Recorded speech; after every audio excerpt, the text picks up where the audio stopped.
Minu nimi on Anne Kurepalu. Lahemaale sattusin ma üsna juhuslikult tööle 1. veebruaril 1972. aastal, kuna Lahemaal oli vaja inimest, kes hakkaks uurima ja tegema külade ajaloolisi õiendeid.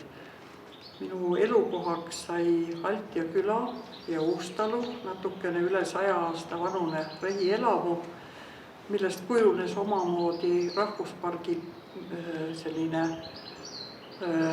peakorter, võiks öelda, sest sel ajal rahvuspargil ei olnud veel oma kontorit ja kõik olulised nõupidamised, koosolekud, kõik peeti Altja Uustalus selliste 100 aasta vanuste suitsunud parte all. Ja Altja Uustalus võeti vastu tõesti väga palju Lahemaale olulisi otsuseid.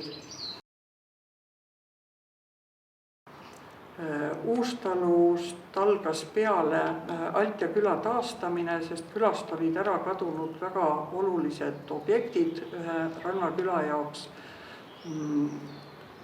Küla võrgukuurid ehk sadamakoht, mis oli lagunenud, külakõrts ja Kiigemägi, mis oli kooskäimise kohaks.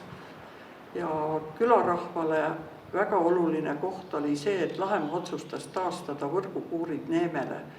See oli küla sadama koht, siit mindi õhtul merre võrke viima, siia tuldi hommikul kalavastale, kas siis oli kala või ei olnud, ikka lootuses, et kala on. Ja kui me need võrgukuurid taastasime, siis külarahvas andis väga meelsasti ühe võrgukuuri sisustamiseks kõik inventari, mida vaja oli. Sellest sai üks väga tore koht turistide jaoks. Teine koht oli Altja Kiigemägi. Altjal oli väga tore komme vanasti. Kõigepealt läksid Kiigele tüdrukud. Altjal öeldi piiad ja öeldi nii, et piiad, lähme Kiigele, hakkame laulama, siis poisid kuulevad ja tulevad ka.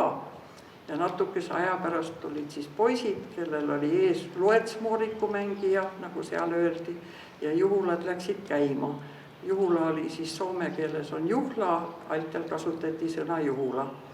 Seal mängiti ringmänge ja tantsiti, kiiguti, lauldi ja ega me ei tea, kui palju paare või abielusid sai Altja Kiigemäelt alguse.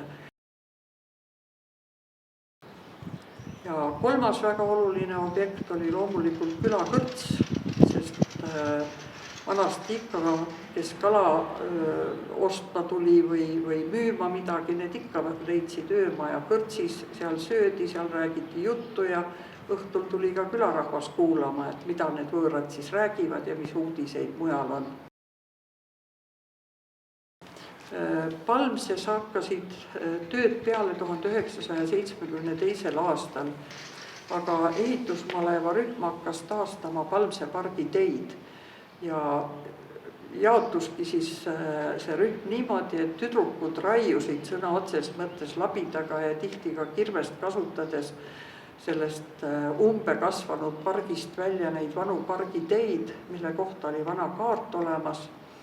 Ja poisid hakkasid ehitama silda ja esimeseks objektiks valiti Sepa sild, mida hiljem on kutsutud ka kaskaadisillaks, sest selle kohta oli olemas väga ilus vana foto. Sepa sild oli siis esimene objekt, mis Palmse pargis taastati. Järgmistel aastatel tulid Suursild, mida nüüd kutsutakse ka Inglisillaks millegi pärast, Ümarpaviljon mõisa taha ja 76. aasta augustis avati Palmse pargi kõige ilusam ehitus, Presti paviljon, mida kohalik rahvas kutsus lusthooneks. Palmse parki loeti 19. sajandi teisel poolel Eesti üheks kõige ilusamaks mõisapargiks oma vaheldusrikkuse, teede, pargi ehituste poolest ja Palmse pargis sai ka üks turistide lemmikkohti Lahemaa rahvuspargis.